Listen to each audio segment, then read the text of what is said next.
Welcome back to Do-It-Yourself PC Repair. I'm your host Tom.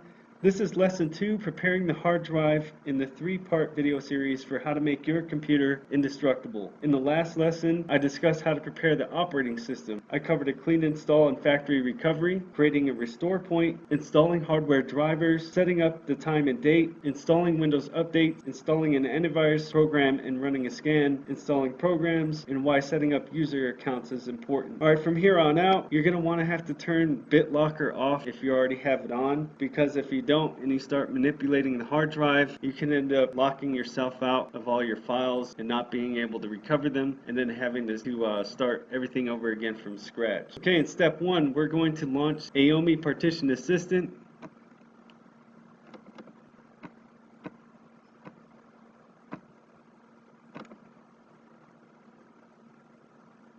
Okay, we could use disk management from the Microsoft Management Console, but I like AOMI Partition Assistant a lot better. It's just a little bit more fluid, and if the hard drive is locked by the manufacturer, this can override the lock from the manufacturer. Okay, once we launch the program, we're going to split the hard drive. To do that, we're going to right-click on C drive, and then we're going to select Create a Partition from the drop-down menu. A Create Partition dialog box will appear, and we can manipulate the size of our hard drive by sliding this bubble back and forth like so, or we can use the up and down arrows, or we can manually type in the size in this little box right here. Me, I'm just going to slide the bubble to where I want it. And there's no right or wrong way to do this, but you just want to make sure that you leave enough space on the hard drive for future programs you might want to install later, or Windows updates in the future. And once we're satisfied, we're just going to click OK, and then we're going to click Apply with this green check mark in the top left-hand corner of the screen.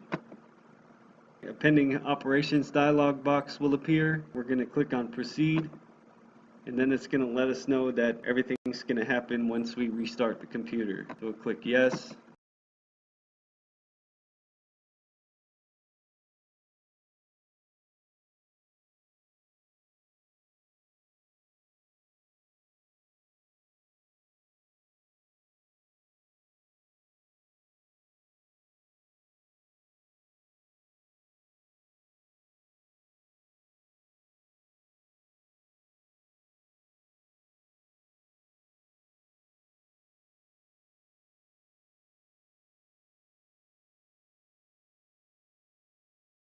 Okay, our system is restarted. You may have gotten a message that a drive letter wasn't assigned during the time that Partition Assistant was doing its thing. This is normal, so you can ignore it and continue on. The drive is formatted in NTFS by default, but for some reason in the past I've had some issues with the formatting of the drive. So what I'm going to do right now is reformat it again, our brand new partition, just to make sure that there's no problems or issues that have occurred, because I don't want to get into the middle of everything and then find out later on that there was some kind of issue with the formatting. So I'm just going to type disk under the start menu, and then I'm going to select on create and format hard disk partitions. The Microsoft Management Console is going to open, and here's the new disk that we created. I'm going to right click on it and select format. I'm going to keep all the default settings. I'm going to click OK.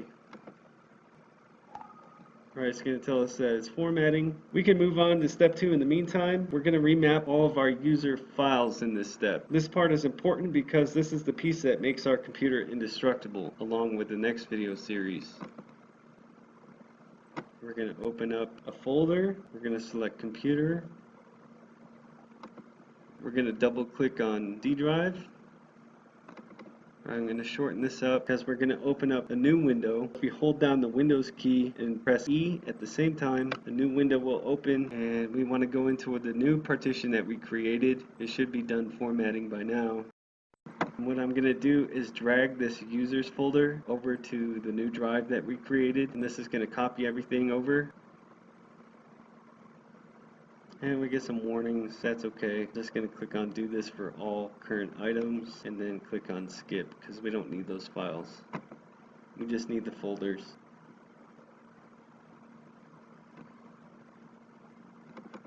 We're going to open up both folders on each drive.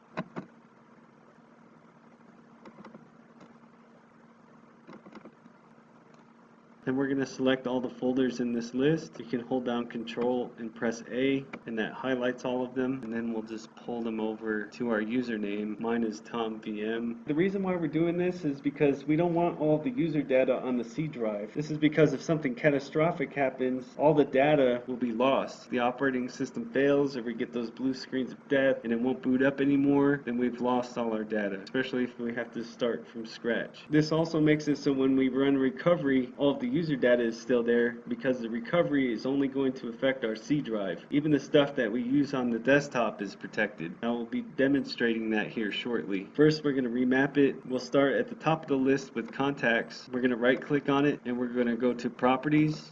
Now, some of you might get a different dialog box than this one, and if that happened, all you're going to do is close it, because if you don't have all these tabs up here, especially the one that says location, then it pulled up the wrong dialog box, and it's an easy fix. Just close this, then close out this folder, and then we're going to open it back up.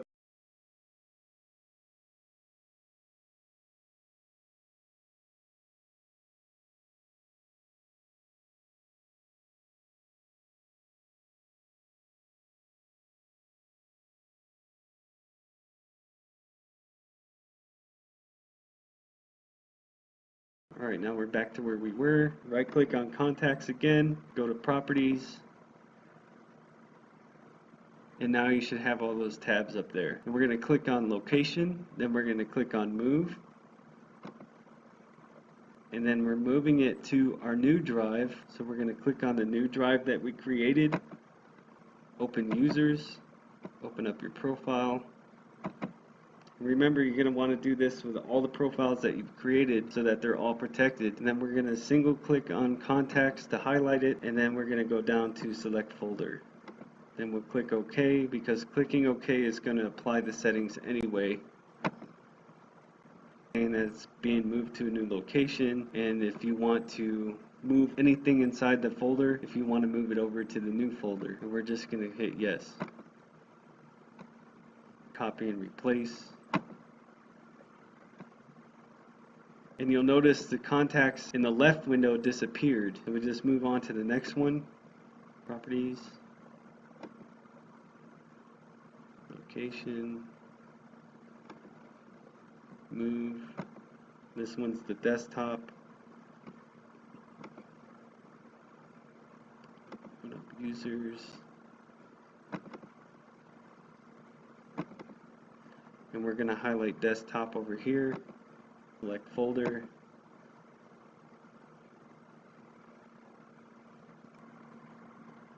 Hit OK. Yes. Copy and replace. Copy and replace. And now the desktop folder has disappeared.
Okay, now just to show you what has happened, if I create a folder right here on the desktop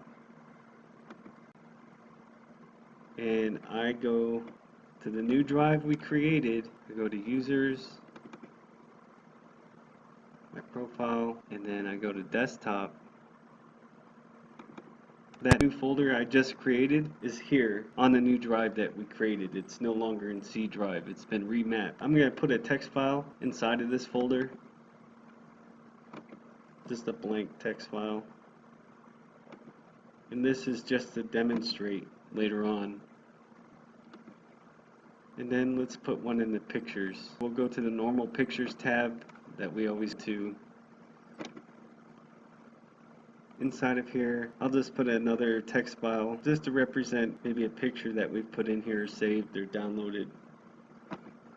Alright, now in step 3, we're going to set up our virtual memory. Virtual memory is an area on the hard drive called a page file. The function of virtual memory is to reserve RAM for more important things and makes Windows run a little bit more efficiently. Windows has a page file already and it probably works just fine, but I always adjust mine because if you leave it to automatically adjust the page file size like it is now, there's a security risk. A few years ago, someone created a virus that can crash a computer by changing the page file size until it filled up the entire hard drive, cramming it so full that the operating system would no longer boot up. Also, other graphic intensive programs like Adobe Photoshop depend heavily on the page file, so the program doesn't use up all the RAM and works a lot faster than without a page file. Virtual memory is expressed in megabytes, so it requires a little bit of math to set it where we need it. First, let's figure out how much RAM we have. To do that, we're going to click in the Windows Start icon in the bottom left hand corner of the screen. Then we're going to right click on Computer, and we're going to go to Properties, and you're going to see in my virtual machine I have 2 gigabytes of RAM. Now I'm going to take that number and multiply it by 3 and we get 6, and then we're going to multiply 6 by 1024 and that will tell us how many megabytes that is worth, and that's worth 6,144 megabytes. 6144 is the value that we're going to put in the virtual memory on both hard drives. So now that our system dialog box is open, we're going to click on Advanced System Settings, then we're going to click on Settings under Performance, and then we're going to click on the Advanced tab, and then under Virtual Memory on Change, and we're going to uncheck Automatically Manage Page Files for all drives, and we're going to click on the Custom Size radio button, and we're going to set our size. The initial size is going to be what we actually have in RAM, and that's going to be 2048 because 2 times 1024 is 2048. And then our maximum size is going to be the one that we calculated a little bit ago, which is going to be 6144. And we're going to click on Set, and we're going to do the same thing by highlighting the new drive that we created. Click on Custom Size, put in the same values, 2048, 6144. Set, and you'll see the value changed here after we click set, and then we'll click OK, and then we'll restart the computer. Click OK again, click OK.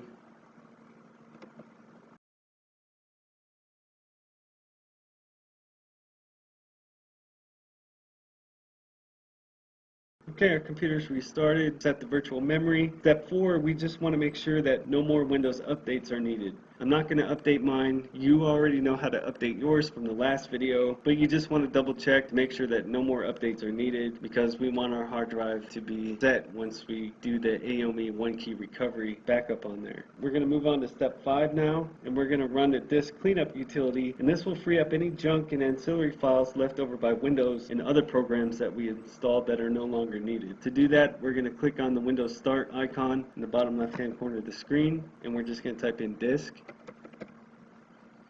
and we're going to click on the disk cleanup program. The C drive is already selected. It's the only one that we need to worry about because it's the only thing that has any kind of system files on there. So just click OK. Now it's going to start scanning and looking for all the files that we need to get rid of. Alright, now that it's done scanning, you get a dialog box saying disk cleanup proceed. We're going to click on cleanup system files. We don't want to check any boxes yet. It's going to open it back up anyway. Click OK. This is just going to add some more stuff. Once it opens back up, we're going to start selecting all the boxes for the stuff we want to get rid of. Now if you're uncertain of something that you're checking on, if you highlight it, it will tell you exactly what it is you're about to delete.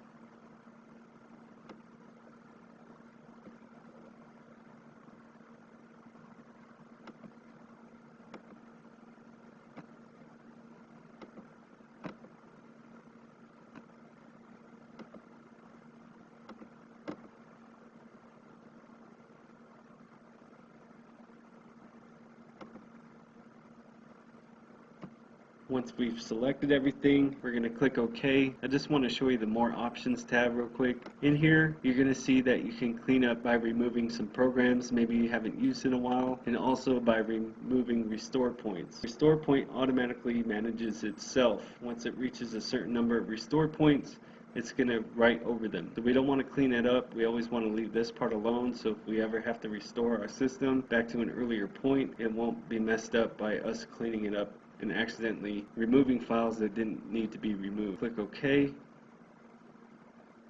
It's going to ask if we want to permanently delete these files. We hit delete files, and now it's deleting everything.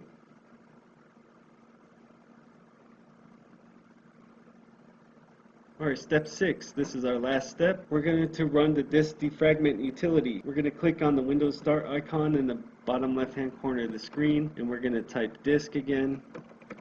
We're going to click on disk defragmenter, and we're going to make sure the C drive is selected, and we're going to click on defragment disk. The purpose of defragmenting the hard drive is to help the hard drive run a little bit faster, extend its life a little longer by keeping data clusters organized. Over time, data clusters get scattered all over the partition, causing the computer to search all over the hard drive platters to find all the pieces to execute a program or display a file. The defragmentation process can take a while depending on how much data there is, how much data is scattered, and how big the hard drive is. It's not a good idea to stop the defragmentation process once it starts, and doing so could cause a data corruption and cause Windows to be inoperable. Once it finishes, your hard drive is all prepared. This concludes Lesson 2, preparing the hard drive for creating an indestructible computer. Go to the next video, Lesson 3, where I will discuss how to create an AOMI recovery partition. If you like this video, please remember to click the like button and share with your friends, and then subscribe to my channel for future videos.